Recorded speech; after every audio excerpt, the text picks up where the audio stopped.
Welcome to Banned Books Conversations, where radical readers discuss prohibited prose. I'm your host, Tonya Todd, and we're here to talk about banned books, literary works that have been removed from a library shelf or school curriculum. Over the course of Banned Books Week, this series will cover 7 different books, the reasons they were banned, and the value in reading them.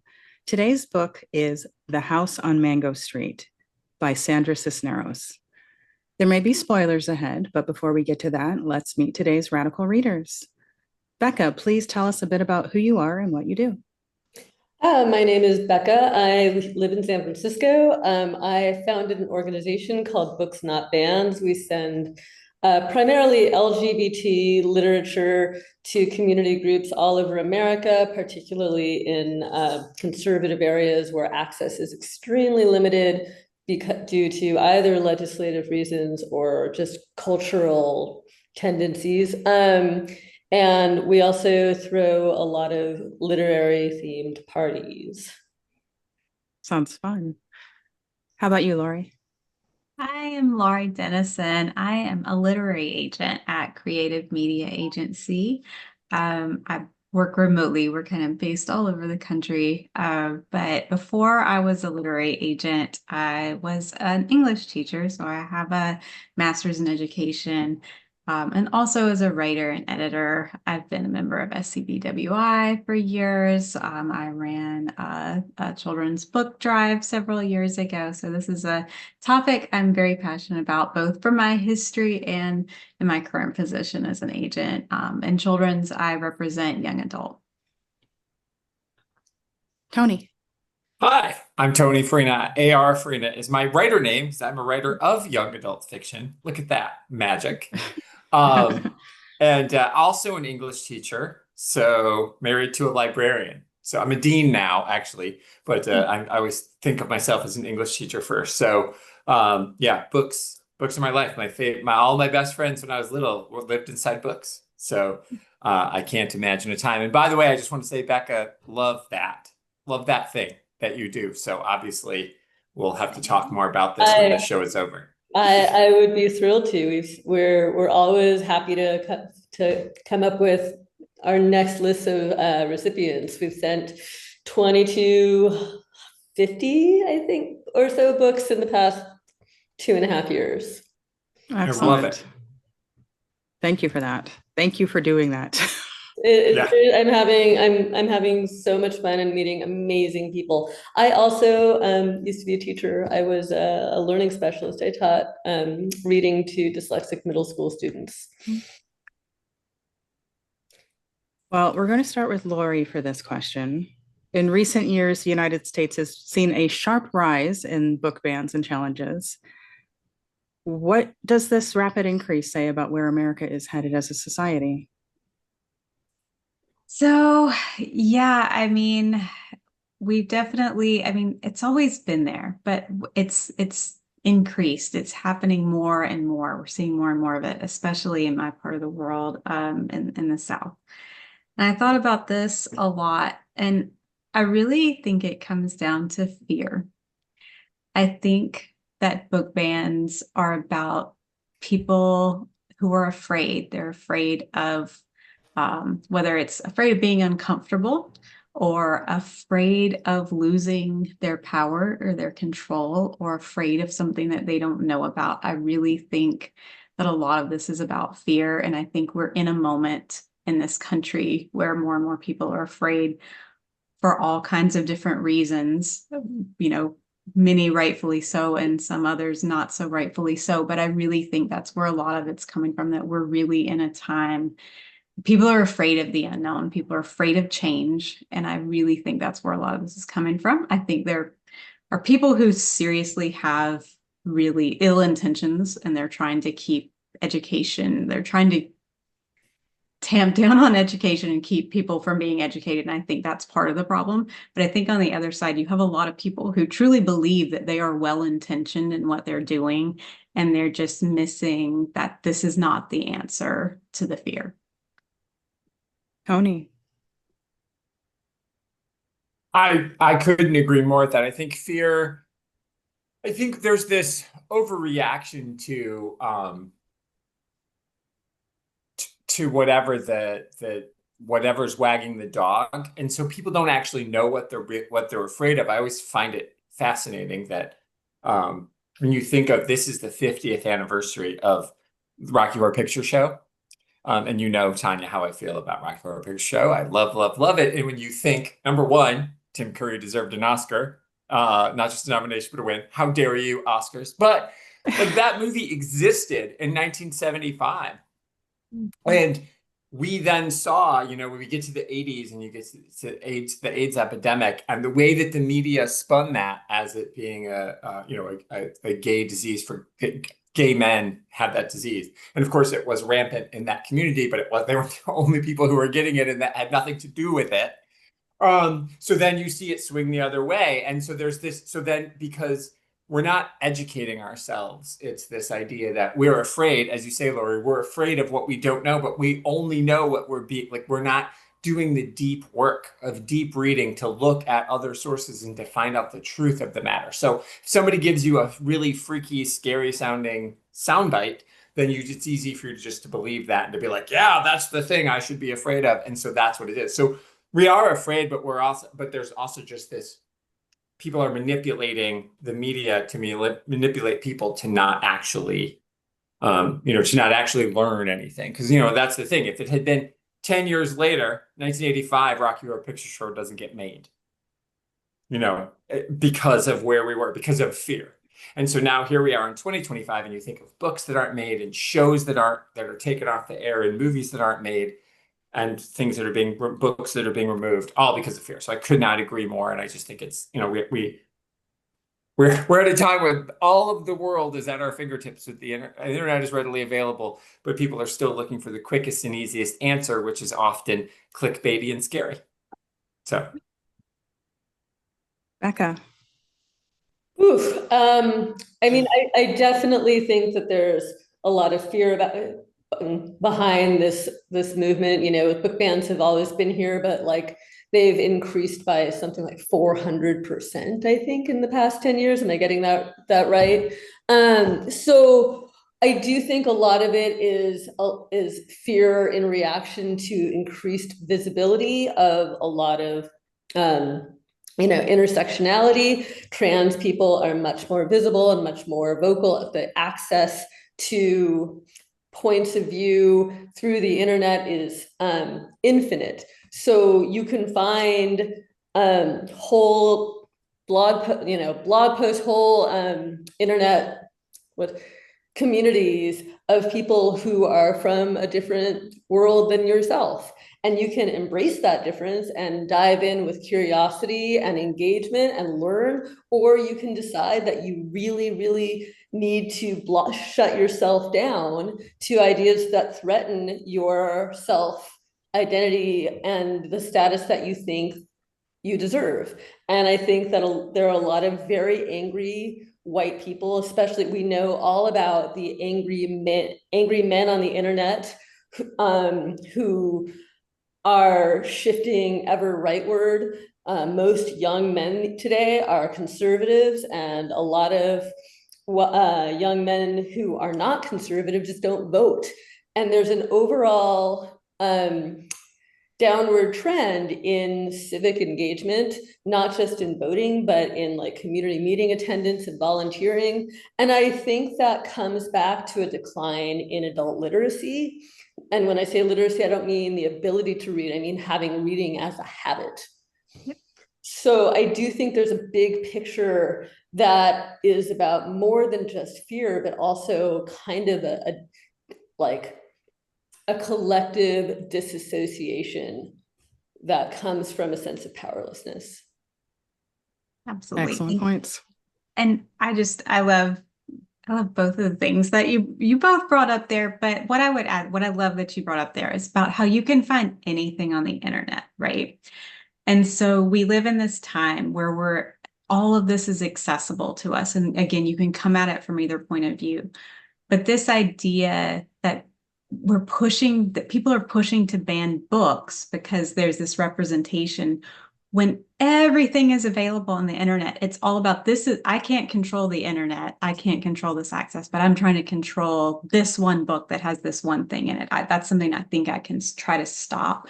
But I think that's such an important part of this conversation, that it's not just an isolation. It's all a part of all of the media and all of the world that we live in, and how people aren't reading as much. It's so easy to see the headline and take that and go, instead of getting in and doing the work and reading. Yeah, all very excellent points. So critics of book bans argue that they disproportionately target marginalized voices, including books about race, gender identity, and sexuality. Why do you think those themes are often the focus, Tony? It's so frustrating. It is that it's easy to other, right? So if it's a marginalized voice, people. I mean, I've told this story. Sorry, I'm gonna just ramble for a second. So, like, I didn't know I was poor until I went to college. I didn't know I was marginalized until I went I just thought we were just like a normal working class family. And I went to college, like, oh no, I'm not middle class. I didn't understand why I got so much financial aid. I didn't understand. And it was a hard road to hoe those first couple of years of like, oh, and it's like easy, like, well, how are you here? And then, like there's that whole, and that's something minor, but I like experienced it firsthand, like classism was a thing. And so it's easy because when you don't want somebody from the other to take your space. And so there's this whole like, the whole garbage about, about replacement theory, like, oh, they're coming to get us. So that's what it is. It's like, I don't want to share my toys. I don't want to share my space. And so if, as Becka said earlier, well, the internet does give us that. And so now we know that, there's always been trans people. That's not new. That's been forever. But now, because we can see it, it's in the media, and there's people like, who are advocates and who are supporting that. And so now it exists. You're like, oh, that's going to take my space. If we talk about a trans person, then when are we going to have time to talk about me? The straight white dude in power. That's got to be, I don't want to have those other people. So it is all about that idea of not wanting to share your space. And if we can continue to push the marginalized people and keep them there, then that means my piece of the pie gets to be bigger. So it's just like power, and whether they actually realize it's bigotry or not, it's coming from that place of like, I don't want to share, but it just becomes this ingrained bigotry, and it's just awful. And there's plenty of room for all of us. Becka. So I think there's a few things. I think there is a little bit of a desire to control the flow of ideas. There have been a lot of efforts to control the internet from a lot of directions.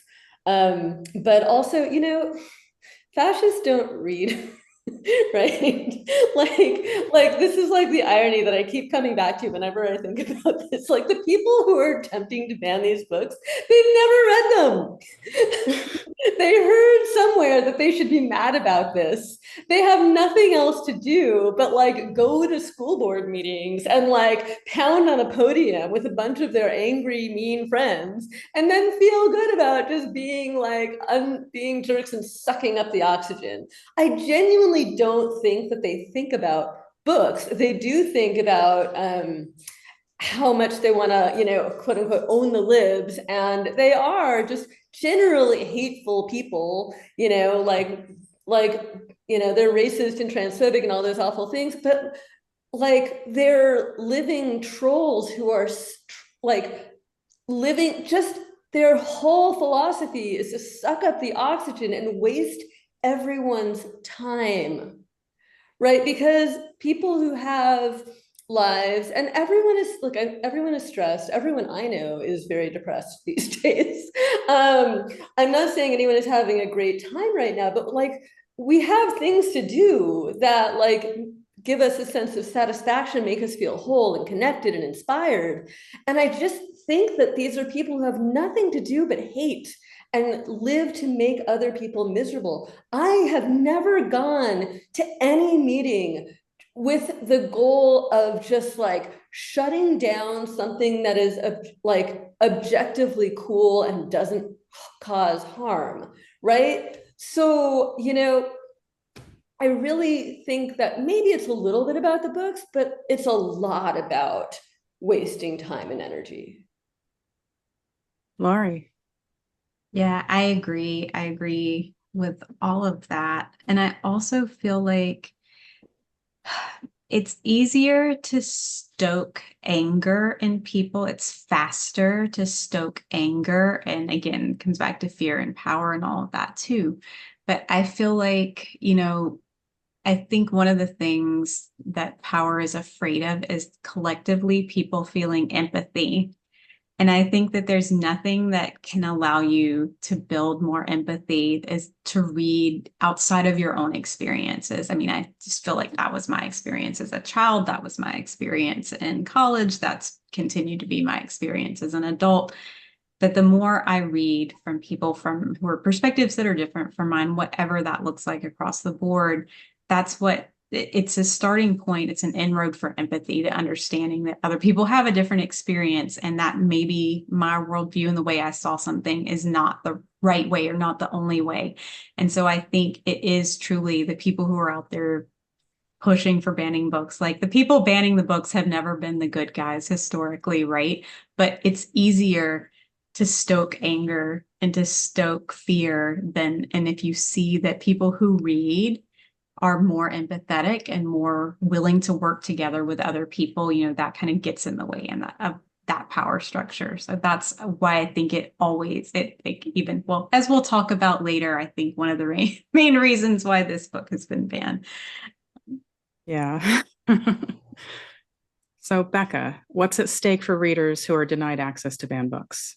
Oh my God. I mean, I don't think I have to tell anybody here like why diverse perspectives are important. You know, everything that Laurie just said, books open us up to the idea that there are many, many ways to live that are valid, many ways to think, many ways to exist that are equally good and right. And that everyone deserves to be so much more than seen. People say they want to be seen. I think that's a low bar. You know, people should be like respected and challenged and embraced, right? And all of us should be able to come to every table and every room with our myriad experiences and points of view, and show up in earnest and be heard. And have what we say be taken seriously. And books support the fomentation of a world like that. That said, they only do that if people read them.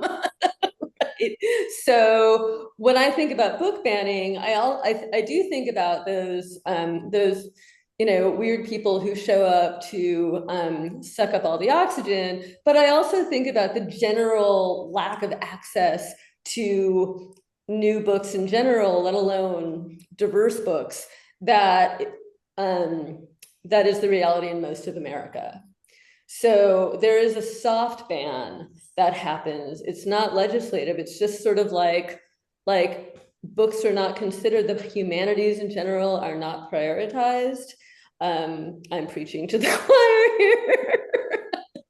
So I think that we need to really work on a cultural shift where we prioritize access to literature in the broadest way possible, where we cultivate a culture of reading and take books out of the kind of quiet enclaves that they tend to live in our collective imagination, and make them a vibrant part of everyday life and public spaces.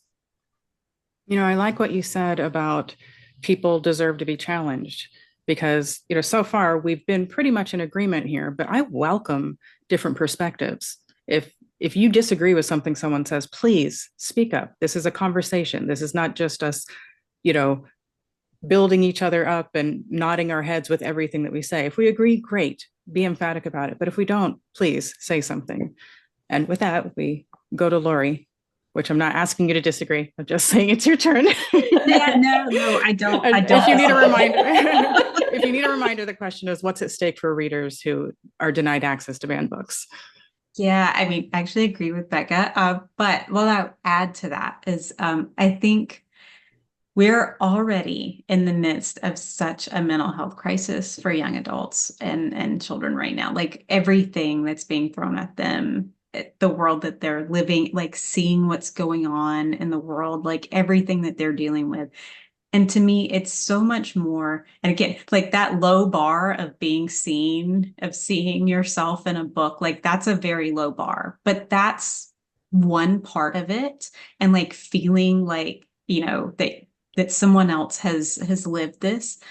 But when these children and these young adults are seeing all of these people who are sucking the oxygen out of the room, who are trying to ban something that they recognize as their own lived experience, like that's just compounding the mental health problems that we're already dealing with. So I think it's more than just not them having access to the books. It's they're also seeing what's going on. They're seeing the books being pulled out of their classrooms. They're seeing the media centers closed down in their schools.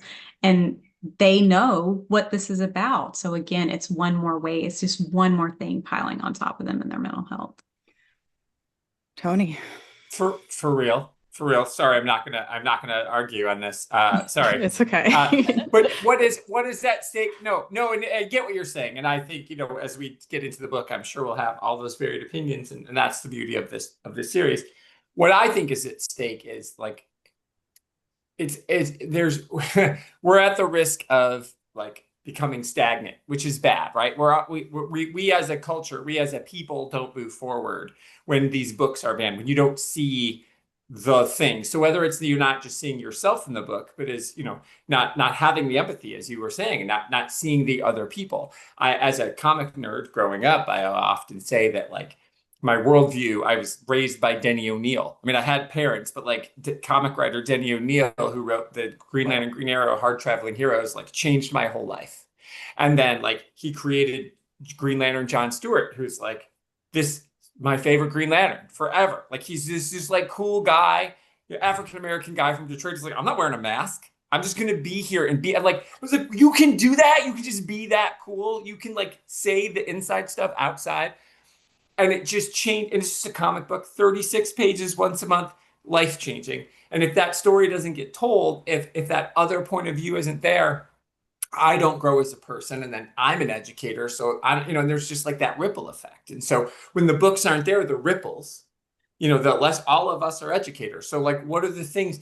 Think of that line, right? That the 6 degrees of separation of the people you've touched as an educator. Without these books, without the experiences we had from reading these books, they don't get that. Like we don't have that, we don't have the empathy to move on. We don't have the story or the point of view or whatever. So it's just like, there's just like a lack of growth, and that's terrible. We don't want to be stuck in, whatever year you want to say, whatever you think the worst year is, which seems to be all the years, but we definitely don't want to be stuck in this year, right? So, Laurie, how do book bans impact authors, educators, and the publishing industry?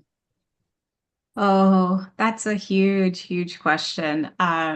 So yeah, I mean, they certainly impact authors at this level of, again, we're in a weird space in the publishing industry where, all of this pressure has been put on the author again. And, maybe that was true before. And then you have publishing and what they're doing with their marketing and publicity and how they're getting books out, and they have the time and the resources and the expertise to do that. And now with social media being what it is, there's been this pushback again that more and more is being put on the author to be involved and to be engaged and to have a presence out there and to sell books themselves. So, things are rapidly changing, and publishing is an industry that's slow to change. So from the author's perspective, having a book that's been banned is, I think in the industry, we try to make it a point of pride sometimes that like, oh, well, my book was banned. But the reality of that for an author is that they have to deal with that. They have to deal with the people who are coming at them, these people who are pushing the bans and what they're dealing with, whether they're being review bombed or whether their books are being pulled from libraries. And then that's affecting their sales, that's affecting their ability to publish more books in the future. So, I mean, it's incredibly, incredibly tough on the authors. On the other side of things, I would say on the positive side, every publishing professional who I've spoken to about this in the past couple of years, as more and more book bans have come about, when we're on calls with editors, we're asking, what is your publishing house doing? Like, how are you reacting to this? Because the reality is, when you're talking about children's books, the school market is a major market. Being able to sell into a school library, being able to sell into schools, knowing that parents are the ones who buy books for children, like there's a gatekeeper element there, all of these things, like we know that that's there. So we ask these questions like, how is this affecting what you're acquiring? And consistently across the board, all I've heard from every publishing professional is we are not going to let this impact what we acquire. Like, we are going to stick with our mission of, improving and finding, more diverse voices to put out there. So the people who are on the front lines, your editors, they are staying committed to that vision. But I think we also have to be realistic, because at the end of the day, publishing is a business. And if publishers can't sell books into the schools, it is going to affect what the higher ups at those companies continue to publish. And so, I think we really are at a point,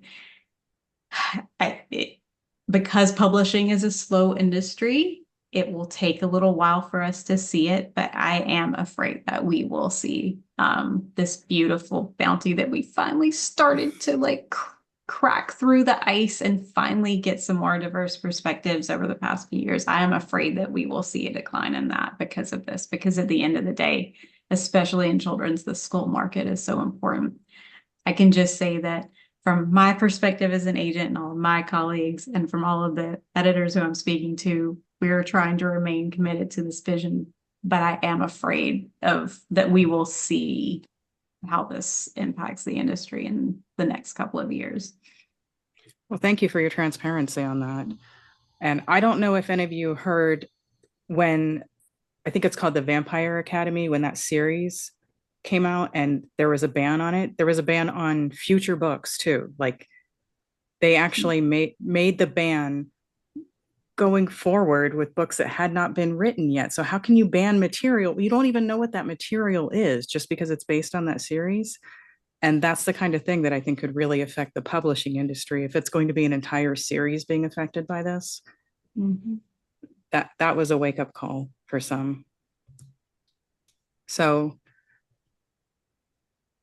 Tony. Yes. Hi.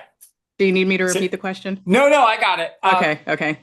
No, because and you said a lot. I mean, Laurie, I appreciate you saying that, because, for me, when my books come out, I have a thing I put out, and, you're always shouting into the internet, but like once a month, I put out a thing reminding people, hey, you don't have to buy my book. If you could just request it from your library, that would be boss. And I put out a thing with the library finder that's like, do that.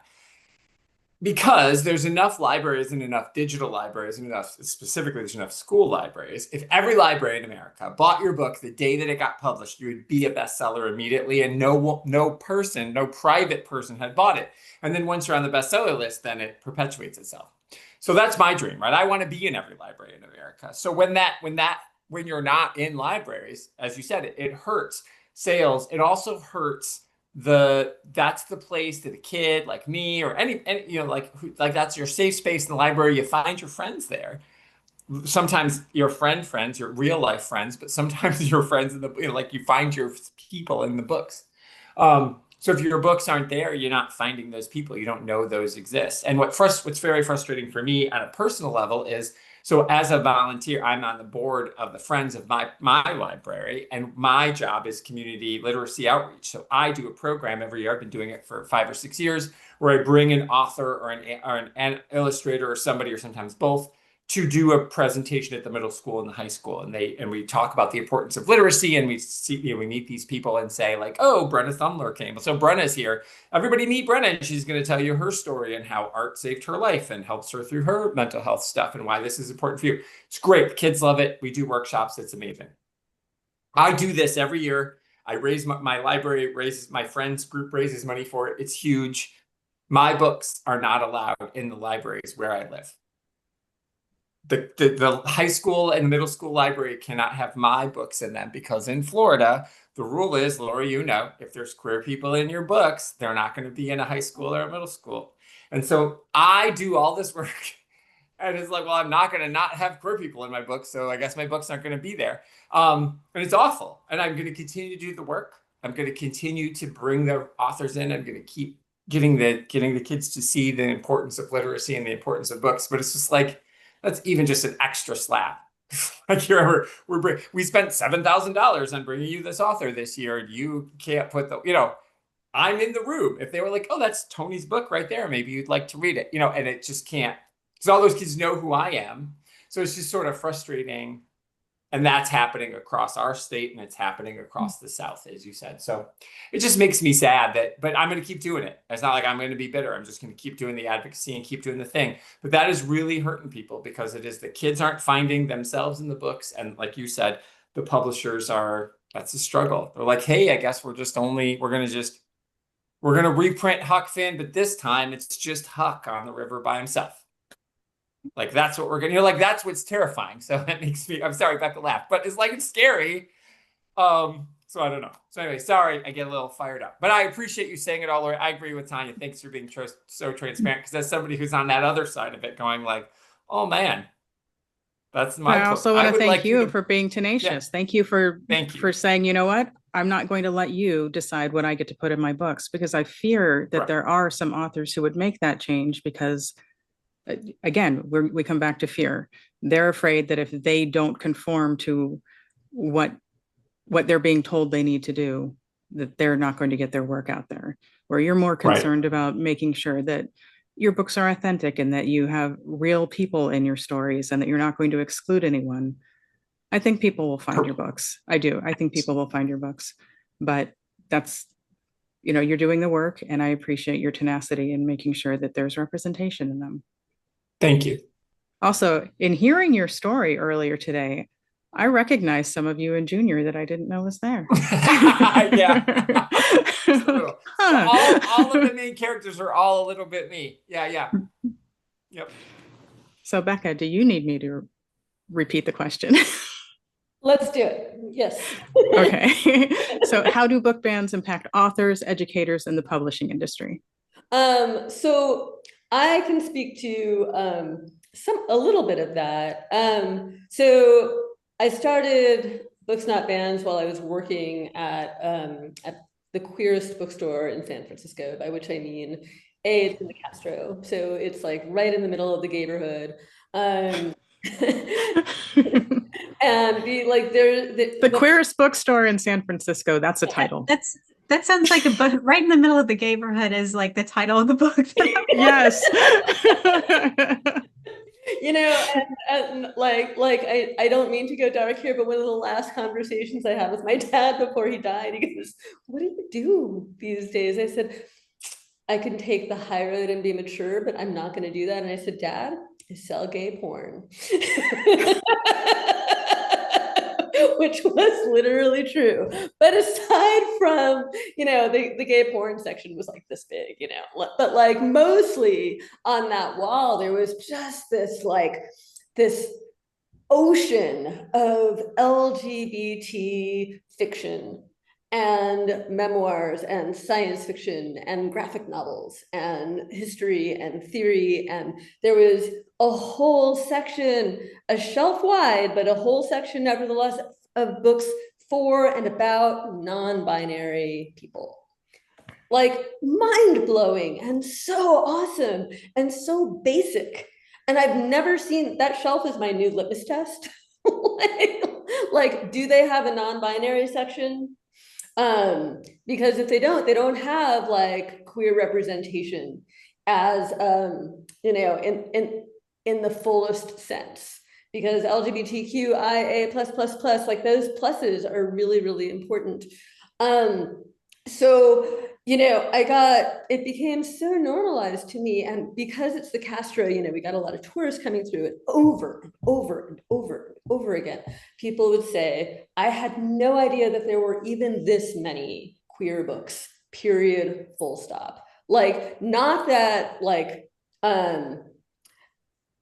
you know, and it wasn't like I've never seen this many. It was just that I didn't even know this was available. This isn't like an Amazon issue, you know, God forbid anybody shop at that evil place, but like this is just like such extreme erasure. Like, people don't know that there are these voices.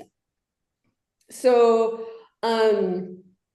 you know, and a lot of the best, in my opinion, and most interesting works that are coming out are on small presses, particularly like trans fiction, which is some of the most exciting literature that's coming out these days. Like, some of it is so cool and weird and just wonderful. And it's just not available in very many places. So it has a huge impact on people's thinking, right? Like, this young kid from Ohio, maybe like 13 years old, which I think of as, you know, basically like a child, right? 13 is a child. And he's like, are all these books gay? And I said, yeah. And his jaw hit the floor. And he's like, can I hug you? Like, I still, you know, and it's just, I've been in San Francisco for a very long time, and it's easy to be jaded about a lot of things, but like, I tell you, people living in those book deserts, like, they see this and their world opens up. And what if every single person had access to this kind of wall of queer ideas? Right? Not only does it normalize their own identity, right? Whether it's somebody who's like working out their gender identity, or even just a boy who has nurturing and gentle tendencies, right? And doesn't fit in with the hypermasculine gender expression, which is becoming much more the norm these days in media, right? These narratives give everybody permission to be more authentically themselves, and then they can be more open and more kind people. So the cultural ban has a tremendous impact on the collective psyche. So you talked a lot about giving access to these books, which kind of leads me to my next question. What role should government, school boards, and libraries play in either limiting or protecting access to books? And then I'll throw parents in there too, and we'll start with Tony. Well, I mean, it always is the parents. To me, I go in reverse order. As a parent, it's the parents. The only person who should be having that conversation with the kids is the parents. That's it. To me, end of conversation. It always gets super frustrating, right? When you're just like, oh, I'm gonna, you come to the library and you're like, oh, I need this and I need this for my kid. And you just throw all this crap at the librarian, who does their job and curates a collection and makes sure it's representative of the community and of everybody. And then you find out one thing about one thing, and there's two male penguins who raised a penguin together, which is a true story. You guys did that one. And you're just like, good Lord. Now we're going to ban, now all of a sudden we're banning that book, The True Story About Penguins. Because it makes me uncomfortable. Well, then if it makes you uncomfortable, don't give it to your kid. I mean, that's sad for you and your kid, but that's the end of it. Like telling someone else what to do. And it always drives me crazy when it's like, oh, well, we're going to stop this treatment for trans kids. We're going to stop. Whoa, whoa, whoa, whoa, whoa, whoa, whoa, whoa. If that's your kid and that's what you want to do, but like you're saying, like, we don't want the government, we don't want the public libraries to have these books. We want to ban them. We want the public schools to have them because we don't want them to indoctrinate our kids. But then we're also going to tell you what to do with your kids. So it's like this weird hypocrisy is there. So to me, it's parents, full stop. Everybody else can piss right out. They should have no oversight on it at all. I'm not opposed to a warning, Like, I'm not opposed to a trigger warning on a book. If they're like this book that we're going to talk about, if there was a trigger there, maybe, you know, it was written in 1984, maybe in 2025, maybe there needs to be a trigger warning. Maybe. I'm not opposed to that. Because that's not stopping you from reading it. That's making you an informed reader. I'm not opposed to like ratings on a movie. Do I think an 8-year-old should go see Midnight Cowboy? I'm not going to let my 8-year-old see Midnight Cowboy, but of course I want Midnight Cowboy to exist. So it's like, I'm okay with that. So to me, everybody else can piss off. It's parents, and then everyone else. Worry about your own kids. If you don't have kids, shut up. Don't read that book if it offends you. Sorry, I get salty. Salty McGee. Becca. So how should book bans impact the curation of a library? Is that How should the government and school boards and libraries and parents play a role in protecting access to books or limiting them? I mean, gosh, you know, I think everybody should just read more. You know, people need great books around them so that they're excited to pick them up. Right now, the biggest crisis is that nobody's reading books. It's not right. Like, they almost don't need to ban them because they're just, kids are on the internet and they're playing video games, and adults are also on the internet, and not enough people are reading. So whatever it takes to get people reading all of the books on the shelves immediately. Laurie. So the government, sorry. Government, libraries, schools, parents, everybody buy books and put them everywhere. Every kind of book in every kind of space. Which brings me back to our mission, you know, $25 to get a physical copy of a book into the hands of some young person in Tennessee. That's a very, very concrete, solvable problem. So that would also, like if everybody was doing that, we'd also boost sales for all of these authors. Just saying. Laurie. So yeah, I think my take on this, I'll kind of speak to one thing that Becca said there. So part of that, like when I do school visits and workshops with teenagers, you know, there are a lot of teen readers who love to read, who are devouring books. And part of the problems, particularly in this state, is that we are, because of all this kind of goes back to the other question, but like educators themselves are pulling books who used to have classroom libraries, are pulling them because they're now being, in our state, like you can be held personally liable if you have a book in your classroom library that was on a banned books list, or even a book that was under review. So it doesn't have to be banned. It can be under review. And you can be in, like, you can worry that you're going to lose your license for that. So it's affecting educators at that level.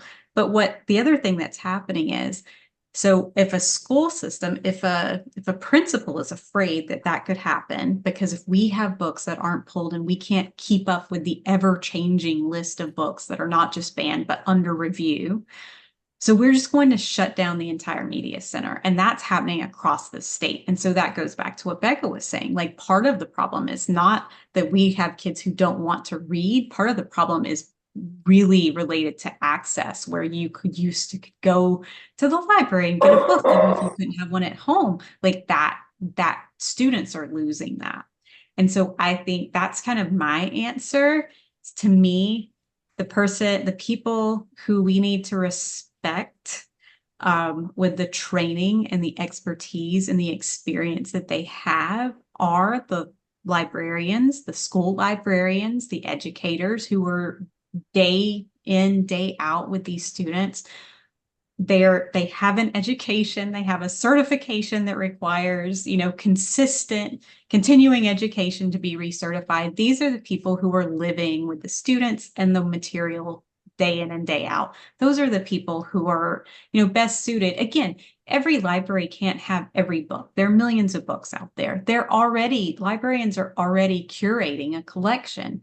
And so, but those are also the people who are most in touch with their students, with their, you know, with this audience and what they need and what they're looking for. So I really feel like the librarians are really the ones who should be making these decisions and not these politicians who have not read a book in 20 years, or frankly, anyone else who doesn't have a personal stake in this. I often feel like if somebody ran in our state when their slogan was "Me for Anthony Farina for Congress," I've read a book. Like, I feel like that should just be the slogan. Like, I've read a and I book. feel like that would really get people, because like, I've read a book. That's it. Not even like which book. Just I've read one. I'm therefore more qualified than the person I'm running against. So, Ouch. come visit sometime, sister. It's rough. Yeah. So some books, such as Brave New World or 1984, that Tony and I covered in the first iteration of Banned Books Conversations, they were controversial years ago and now are considered classics. So what can these shifts tell us about how censorship evolves over time and who gets to decide which books are dangerous or valuable? And we'll start with Becka.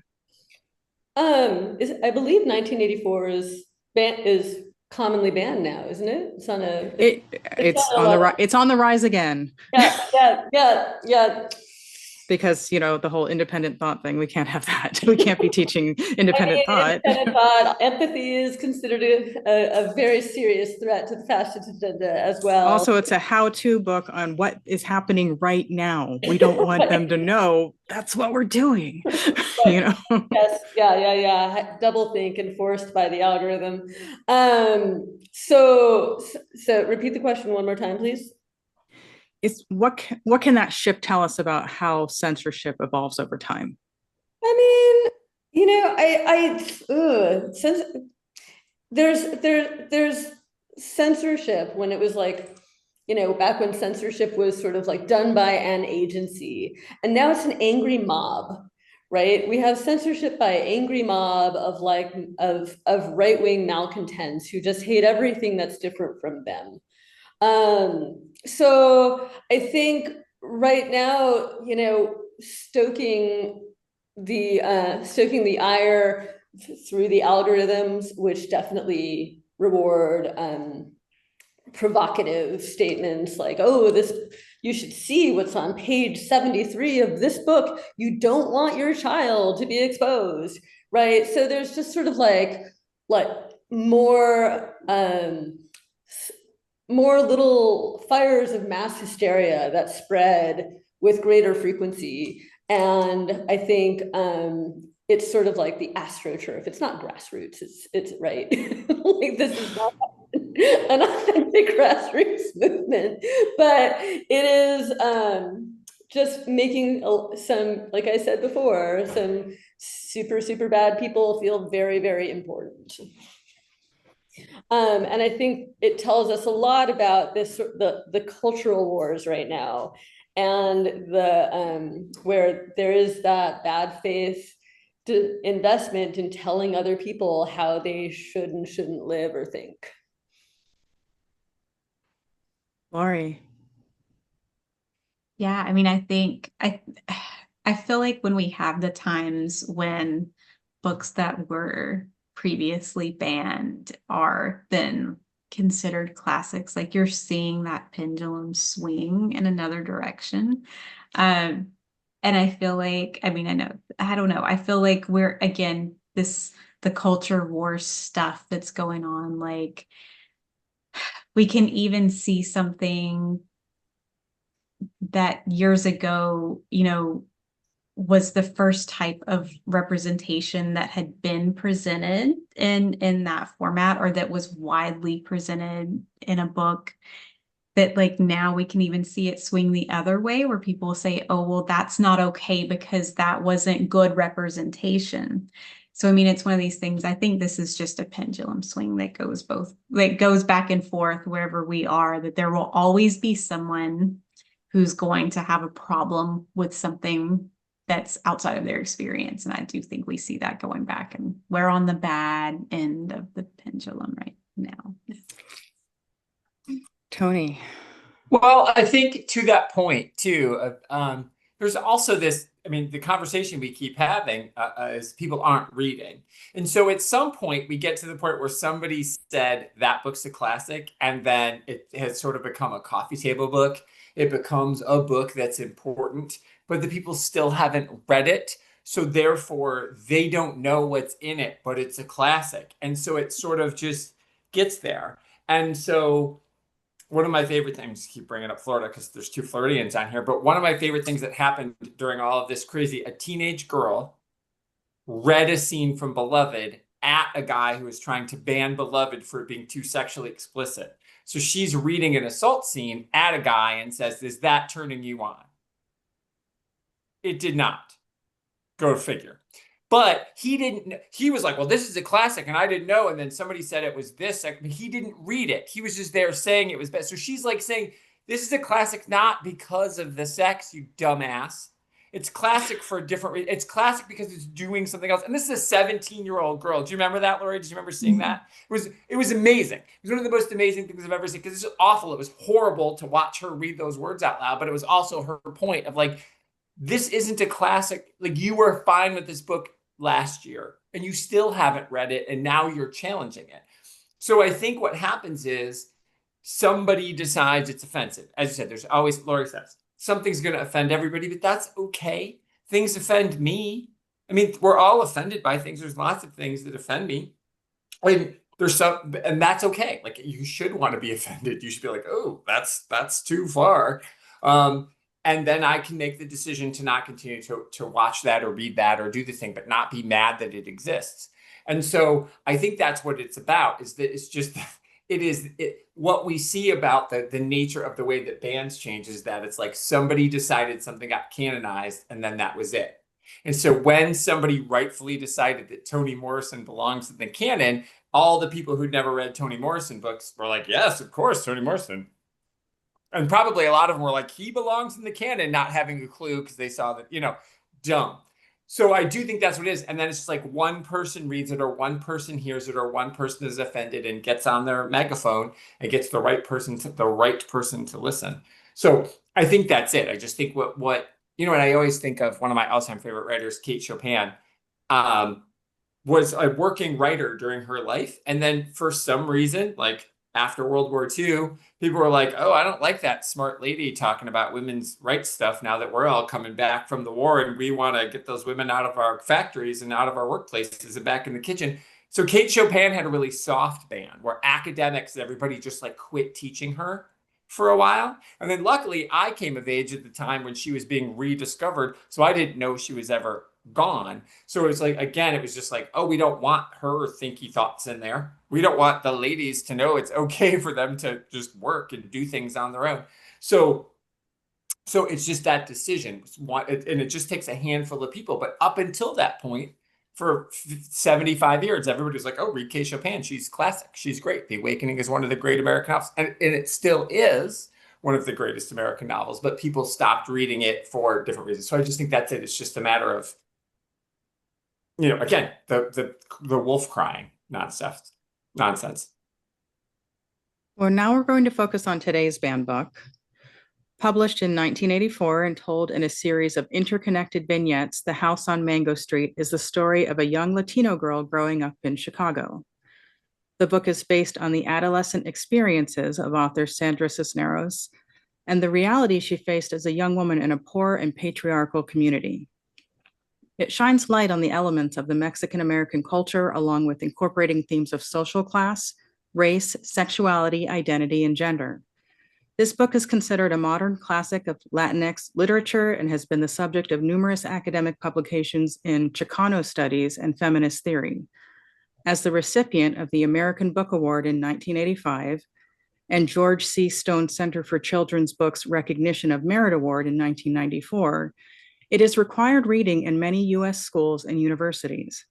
Despite facing numerous challenges and threats of censorship, it remains an influential coming-of-age novel and is a staple piece of literature for many young adults.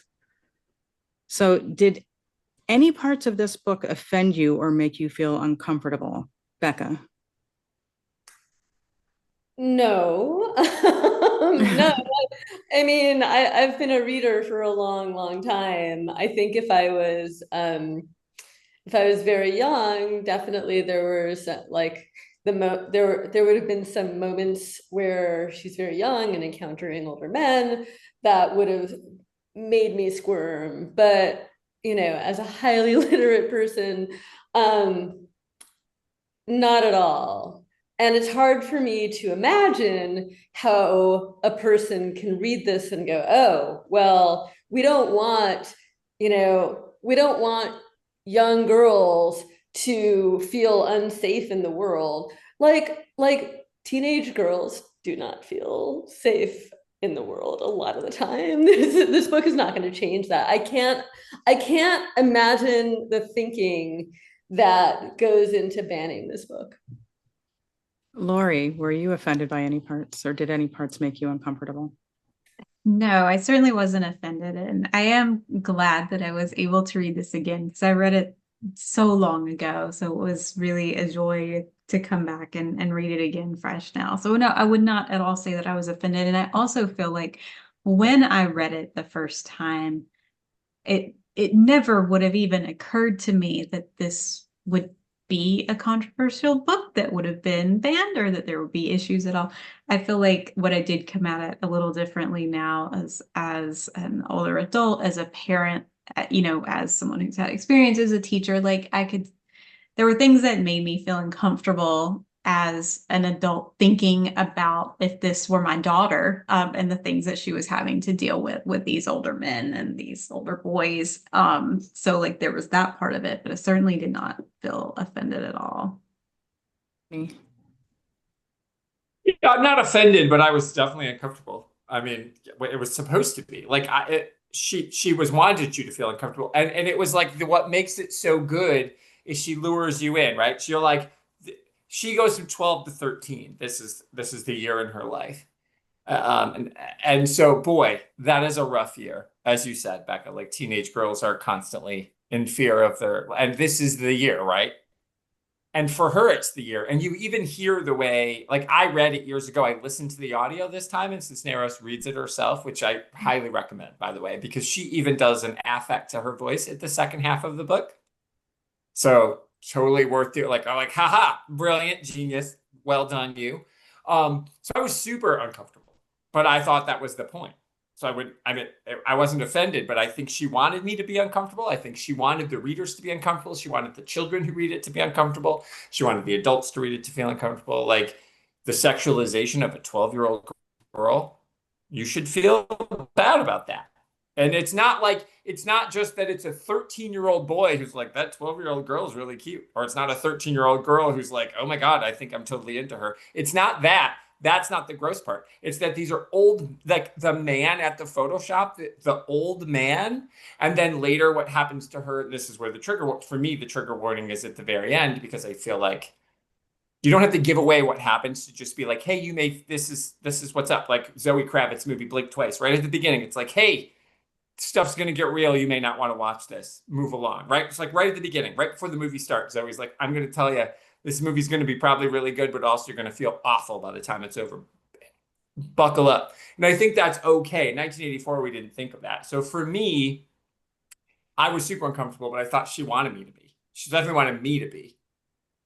Right? And I think if there was any adult man who's like, oh, I was totally ogling that 13-year-old girl, I'm a creep.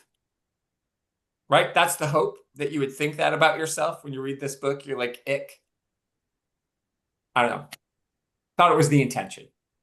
So what do you think contributed to this book's censorship? Me, I think it's that. I think it's the people who saw that in themselves and were unwilling to admit that they were uncomfortable by that. So we just shouldn't have it then. Because again, if you see yourself in there, because instead of learning from the lesson that Cisneros is giving us, instead of learning the lesson, just make it not happen. I don't want to learn book learning. I don't need that. So I'd rather have it go away than have to deal with the uncomfort or face the reality that the person who did the banning was that guy. So it's if we don't get it out there, because this is a warning, right? I mean, these books are warnings. They're not, and you just said it, Tonya. 1984 is a how, it's not supposed to be a how-to, it's supposed to be a warning. Right? When you read Hannah Arendt, you're like, she's not telling you what to do, she's telling you what not to do. And this book is telling you what not to do. Like how not to treat young women, how not to treat girls. And so if you don't want that news out there, you would ban it because, well, she's giving the people a warning and telling the girls, giving them a warning, giving their parents a warning, and telling you you're a creep. And so I don't want to be felt like, I don't want to be told I'm a creep. So I just would rather not see it. So that's why I think led to its banning, is that the person who thought this book should be banned recognized, and I'm going to say himself, in those creeps at the end. That's what I think. In the actual people who are sexual predators and should be in jail. There's like, I don't understand how anyone would ban the book unless they felt like, oh, that was me and I don't want people to know I did that. I can't understand any other reason why. What Sorry, about you, Becca? It's okay. Up. Becca, what aspects do you think most contributed to this book's censorship? Racism. Pure unadulterated racism. Like how dare this woman imply that she would prefer to be connected to this neighborhood full of people who are like her rather than just exalting like white suburbia. How dare? I genuinely believe that white people took umbrage over like her connection to her community. I think it's just that simple. Laurie. So yeah, I will say that was also my answer is racism. But what I will go back to for a minute too is to say that like I feel like my experience as a woman reading it, and again as an older adult and as a parent versus when I read this as a young woman, there was nothing, it's so your experience as a woman, as a young woman, as a 12, 13, 15, 17-year-old to be sexualized constantly. It's so your experience that that would have never even crossed my mind that there was anything remotely controversial in what was being described in this book in that way, in that sense. And so that's what, like, if I'm going back to it again, like I thought it's just racism. It's just racism. Like I couldn't see the argument that someone would make based on that scene that would have tried to justify banning this book. I think that so much of white American culture is built around the idea that that everyone else should aspire to that, like, that white suburban life. And this is such a radical departure from that in 1984. And I can I can only imagine like some suburban parent picking it up and just like turning beet red. With the audacity of being okay with who you are. More than okay with it, but like when it's not, when you're not like me. A commitment to the community you grew up with, not just yourself, but like this deep love, right? This is love. Yeah. How dare. And I think she doubles and quadruples down. If you read the 25th anniversary edition where she explains how she wrote it and where she wrote it and why she wrote it. Like while she was at the Iowa Writers Workshop. So while she was in like Whitey-Whitenberg, she wrote this book. And I love that. I love that she was like, everything my teachers told me. She was like, what if I didn't do that?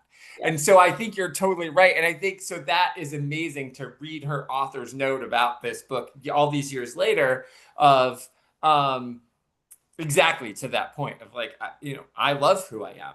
I'm not embarrassed of it. And being me, being this girl, I'm at the Iowa Writers Workshop, people. Like, so, like, come on, Veronica, it's my teacher, not yours. So piss off. Like there's something like amazing about her saying that neighborhood got me here.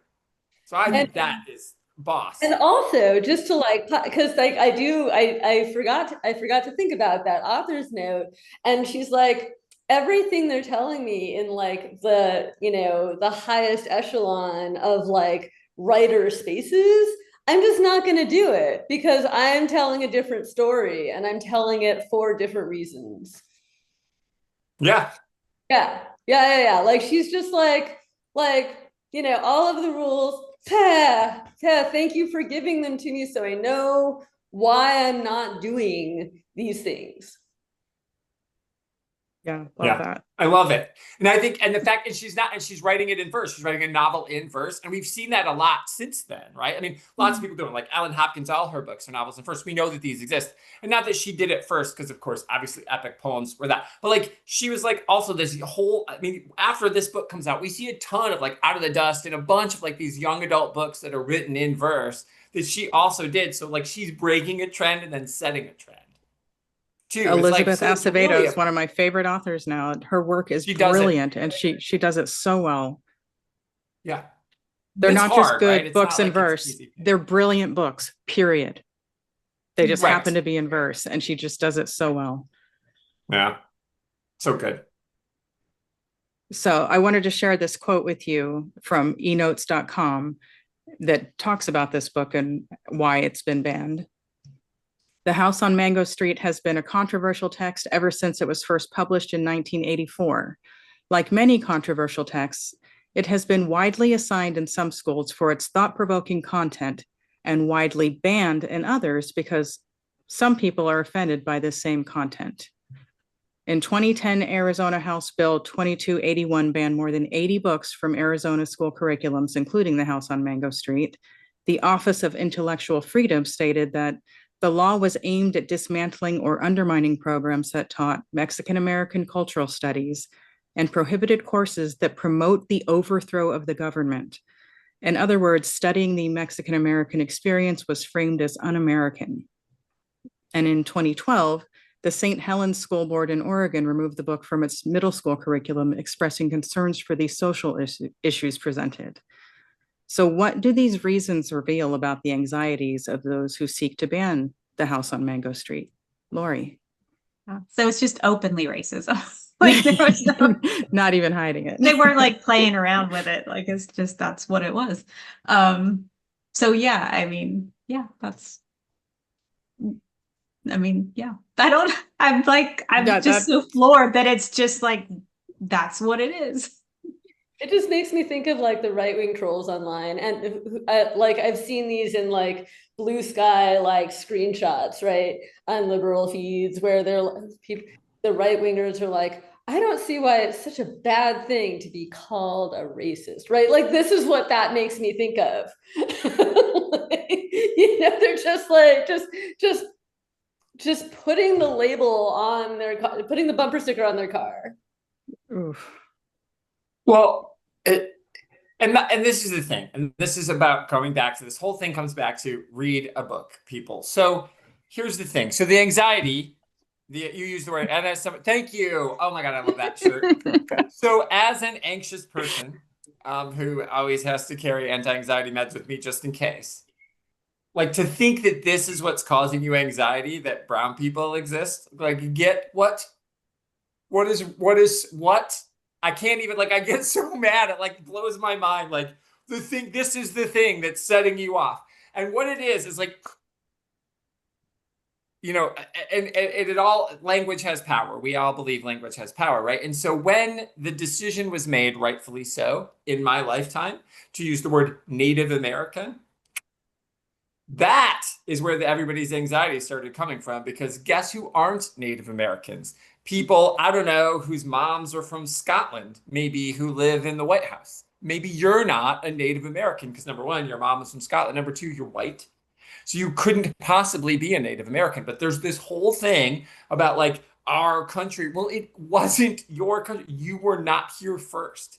Like, how can you like be Tucker Carlson and be like, my parents came over on the Mayflower, but I'm American? Whoa, wait, what? let's like unpack your Vote's not dumb. necessary to be American.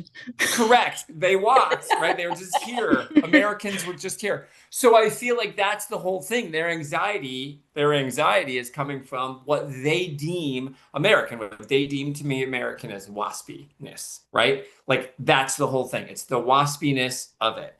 And it was very waspy because we also know that when Irish immigrated, when Italians immigrated, Jewish people immigrated, they weren't white at first because they were Catholic and they were Jewish because your religion determined your whiteness. And then they were like, uh-oh, there's a lot of brown people out there, and these Chinese people built our railroads and they stayed. Who knew they would work here and raise families and then choose to stay? Uh-oh, we better start making the Italian people and the Irish people and the Jewish people white because we need to make sure that that's what American is. And so that's what it is. It is, you're right. It's blatant racism. But so their anxiety about like not, their country is based on a myth that they've fed themselves.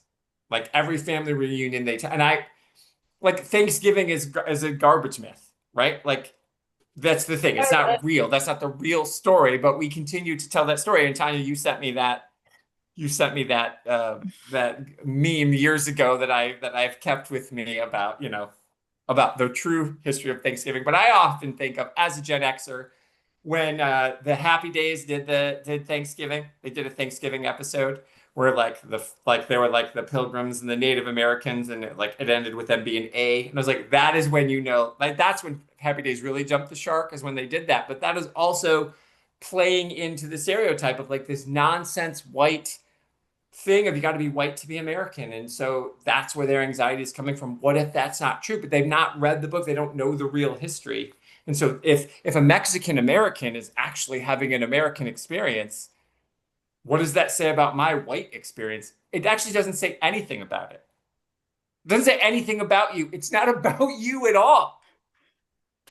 Sorry, you guys, I'm sorry. It's all right. Edit I as love much your of that out as passion. you need to. Thank you, I'm sorry. Becka, back to this book. What might be lost culturally or educationally when works like this are removed from the classrooms or the libraries? Okay, so the presence of a physical copy of a book in a room changes the room, like meaningfully. You don't even have to read the book for it to change the entire space. Like if you're into like the idea of vibrations, I'm not, but I did grow up in Los Angeles in the 90s, so and 80s. But it's like just seeing a book that centers your experience if you are in a marginalized community, makes that space more welcoming and changes the tone and lets people know the philosophy and the beliefs of the person who is running the space. The presence of a physical book has tremendous power and matters very much. Laurie. Yeah, I really agree with that. I think that's a wonderful answer.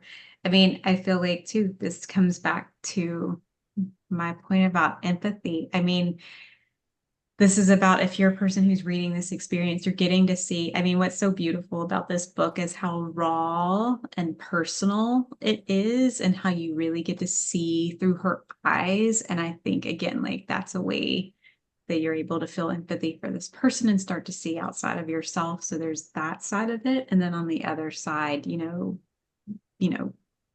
people who are seeing themselves represented in this book directly, like, again, you're losing two sides of things when you lose books like this. And it's incredibly sad. Tony. Yeah, it would be outrage. I mean, we can't, as I've just ranted about, and again, I'm so sorry to everybody. I get excited. There is no need to apologize. Okay, thank you. But like the whitewashing, literally, of history drives me crazy. And the thing that fiction does, the thing that books do, outside of just history books, is that's the place where the real history lives, right? Was it Bradbury who said, I went to college and then I spent 4 years at the library and got my real education? Because every book is in the library, right? And so like that's the most important thing. So when you eliminate books like this, you're not just eliminating the experience, you're eliminating the history. Because every book she's acknowledged, Cisneros, this is her lived experience, but even if it weren't, right? Even if this was a Chinese American woman writing this book about a Mexican American girl, it would still be an experience that matters. It would still be an experience, even if it was just all completely fictionalized, but she was trying to have empathy, as you keep saying, Laurie, which is totally true, or she was trying to be an ally. That book is now a part of the historical record. And so that's important. We learn so much history even from fiction. So we're going to lose ourselves. We're going to lose who we could be as a country and as a population, as humanity without books. So Tony, now I'm inviting your passion. Thank you. Okay. What are the reasons that people should read The House on Mango Street? What are the conversations that can start? Yeah, well, number one, your experience, other people's experience, like I just said, other people's experience have nothing to do with you. And that's the most important thing you need to be able to take away from this book, is that your experience is your experience. My childhood is my childhood, and Cisneros' childhood is his, and Laurie and Tonya and Becka, we all have our own child. And so that's the most important thing to acknowledge. Even in this book, she and her sister have a different experience. She and Marin have a much more similar experience than you could have seen from the beginning, right? And so it's like, oh, people were more alike than we thought, and even the older lady she's working with at the film place. So it's like, you get a chance. So this book is so important because it shows you every point of view. And the fact that she does it in these 44 vignettes, and while it's always her story, it's not. We get to meet our neighbors. We get to understand what community means. So even if it makes you uncomfortable, which it makes me uncomfortable, I'm not rushing out to read it again right away, although the language is beautiful. And boy, is she a great writer. And turns out she won a bunch of awards, maybe because she's amazing. Good on her, as she should have. And I'm glad we're here still talking about it all these years later. But so for me, just if you've never read it, get out there, and it's okay to be uncomfortable, right? Get out of your own space, read something that's not about you. And so those are, I could list and list, and I don't want to stun, so just read it because it's great writing. And if you just nothing else, read it to learn how to write better, because boy, I'm not this. I've written lots of books, and they are nothing like this. I'm just always in awe of her. Becca. Oh my goodness. Everything Tony just said, the writing is exquisite. And like, so often when somebody says, well, I'm breaking all the rules, a lot of the time it's kind of a mess. She broke the rules, and it is perfection. That, like, the warmth and the eloquence and the poeticism of her prose, is that even a word? Is just like, it's so wonderful to just bask in.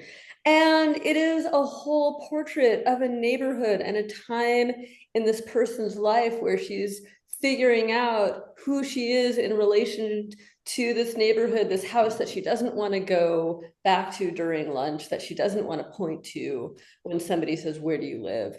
And then realizing that it's such a big part of her, and that this is her family. This neighborhood is where she is what she considers home, even though in this introduction, she's talking about wanting this home, and it's such a big idea for her to unpack. And those two ideas together, the complexity of identity and who you are in your community versus how the world sees you. There's so many layers to this book, and it's so illuminating, just as an example of what a short book can be. That alone is a reason to run and read it. Laurie. Oh, they've made it so hard on me, because I agree with all of that. And I feel like that's one of the things I wanted to say. I feel like as I was reading this, it reminded me in my job as an agent, like why I love to read lyrical novels or novels in verse. I love to read them. And at the same time, I always struggle with if I would be the right person to represent them, because I have no notes. Like, and obviously I shouldn't have any notes on this one, but my point is like I'm so engaged with it. Like you can't put it down, like it's just, again, being able to break all the rules with the prose and with the vignettes, and again, just I feel like, so I guess everyone's already said that. I think too it's the rawness, the deep personal point of view, like how immediately connected you feel with this character and this neighborhood. So yeah, like if you want a master class in economy of words, I feel like is the thing for me. Like how to say so much with so few words, how to paint such a beautiful picture. Like I love that in an author, when an author can, like in 2 sentences, put you in a place, and she does that over and over and over, like immediately, and then you vignette, like you're like 1 or 2 descriptions, 1 or 2 sentences, and you're in that place, and then you're feeling it with her. And so yeah, if you want, I would say like looking at the line level and at that deep, deep character point of view level, a beautiful example, and you should go out and read it right away. And I will add that my writing group, Henderson Writers Group, they have a book club that is for authors, and we read books together and then we dissect them from an author's perspective. So there are the other elements for a book club, where we talk about whether we like the story or nonfiction book, whatever, if we like the content, but we also look at the craft that is presented in there. And yeah, seeing what she did, the vignettes working together to make, I mean, she says it's not a novel, but it feels like a cohesive community of words that form a novel. And that's one of the reasons I chose it this year, is because we had that experience of dissecting that book, and it's like, this was banned? Really? Like, it just blows my mind sometimes. You read something and all you're doing is educating yourself and growing closer to certain communities, and then you find out that someone wants to silence that. And that brings me to our last official question: how can everyday readers take action to defend the right to read? And I'll start with you, Laurie. So I would say I'm going to kind of go in a different direction on this one. So I just was reading someone talking about like all the pressure that's on authors to build readership and everything, but ultimately at the end of the day, she feels like that word of mouth is the real way that people come to books. That like it's this idea of like, when I read, and I read widely, and then I find something that I love, and then I go and tell other people about it, and then I tell another person and another person, and they go pick it up, and then that person picks it up, and then they tell other people about it. And that's really the real way to build a readership, is through this word of mouth. And so I feel like for your everyday reader, the best thing you can do is to read a lot. Read a lot. Even if you don't finish everything you read, you pick up something, it's not for you, that's okay, put it down. Read a lot. Read things outside of your experience. Read things that challenge you. Read things that are popular, that other people are saying are amazing, and telling other people about it. To me, that's the main thing. Read a lot and tell a lot of people about what you're reading. Tony. Boy, I love that. My answer is going to be a patron. If you don't have a library card, please get one. Please get more than one. I have like 5. I pay the money. I go to my, I paid, I still have the library card from the town where I went to college. I like pay the money once a year to still have the library card from that town, mostly because they have a really great digital collection that I can access no matter where I am. And that's worth it. It's that $35 a year. That's like, what are you talking about? But be a patron of a library. If your library has a reciprocal library card, make the drive and go check that place out. And then here's the most important thing that you can do: request the books at the library, right? So like you're saying, Laurie, oh, I love this book. I picked it up at this library. Oh, does this reciprocal library have it? If not, I should request it. Or call up your sister and be like, hey, you live in a totally different state. Can you please request this book for your library? Because there's a kid and you don't have to read it. It's not about you, right? So you may not be interested in the house in Mango Street, but there's a kid in your town in Laramie, Wyoming, definitely, who needs this book. So let's make sure it's in that library. So that's the thing you can do, is be a patron and an advocate of the library system, because if you don't use your public library, it goes away. I mean, Birmingham, Michigan, home of Elmore Leonard, doesn't have a public library anymore. We don't have Elmore Leonard, and whether you like him or not, and I happen to think he's a fun writer, fun crime fiction writer, we don't have him if it weren't for that library. He's gone on and on about it. And so it's like they closed down shortly after he died, and I was like, well, that would have killed him, So it's important. And they're like, well, it's a rich suburb of Detroit. We don't need a library. People don't need it. Well, that's absurd. So that's what you have to do. So the way that we make sure the books exist is to just do the simple thing. Libraries are free, man. That's the thing. Spread the word that way. But I do love what you're saying, Laurie, and I feel like I don't do a good enough job at that. So I will take your advice. Becka of Books Not Bands. That's my pet issue. There are so many great ways to participate in and forward a more literate world.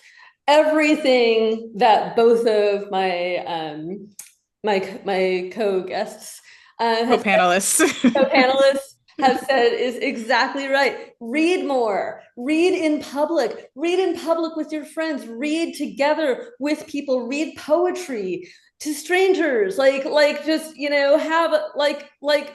have that be a thing in your town. I mean, this is a wild time to be a person. It is definitely time to be more creative about the spread of good ideas and great works. Buy a book for a classroom. Go to your library. Donate books to rec centers. Put a tiny library in front of your house. Get more diverse books on the shelves in your neighborhood, everywhere in America. Buy some books for Books Not Bands. We are collecting books right now for a pride organization on the outskirts of Kansas City, Missouri. A woman whose daughter is trans was frustrated by the lack of resources. We are sending her 250 books. So we have a big drive for that right now. There are so many ways, but make sure that literary culture gets a boost in whatever way you can do it, because it's a little too quiet lately. And I also want to share, because of the book that we covered, I happened to learn that in response to that Arizona ban, teachers and authors and activists fought back in the spring of 2012. There was a protest called the Libro Trafficante Project, which took the form of a traveling caravan and made its way from Alamo to Tucson. Cisneros read out passages from her book and ran workshops and distributed copies of her book and those of others that were removed from that curriculum, and the ban was overturned. So change can happen if we fight and continue to fight until we are heard. And I thank you for letting all of our listeners hear all of you, and for supporting Banned Books Conversations by offering your points of view. Before we wrap up, Laurie, where can people find you and support what you do? Oh, sure. So if you're interested in me as a literary agent, you can find me at cmalit.com. My submission guidelines are there and what I'm looking for, my wish list. And if you're interested in me personally, my website is ladennison.com. I'm on Instagram and Blue Scribe, but I don't post much there. Tony? Hello. You can find me. My website is arfarina.com. And there's links to my books and a book I may have co-edited with somebody on this call. I don't know. It's a really great book. It's sold lots of copies, I saw recently. So you can just find me there. Everything I've done there, books, songs, whatever. You can reach me there to sign up for my newsletter.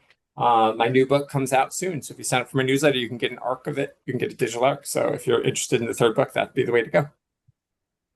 And Becka, how can people support you and how can they support Books Not Bands? We are on Instagram at Books Not Banned. We also do have a website. We do not have a newsletter. We have no paid staff. We have one part-time intern and me. And so we do have on our Instagram, there's a link to a book registry. You can purchase a book there, which will ultimately go to that community group in Missouri. Right now, we have a monthly happy hour in San Francisco for everybody who loves books and LGBT people. We have a big party coming up at City Lights Books in October. All those details are on our Instagram. And we will always be happy to take any extra money you happen to have burning a hole in your pocket. Thank you, everyone. Again, that's it for today's conversation. If you enjoyed what you heard, please like, share, comment. Thank you for listening. And more importantly, thank you for reading.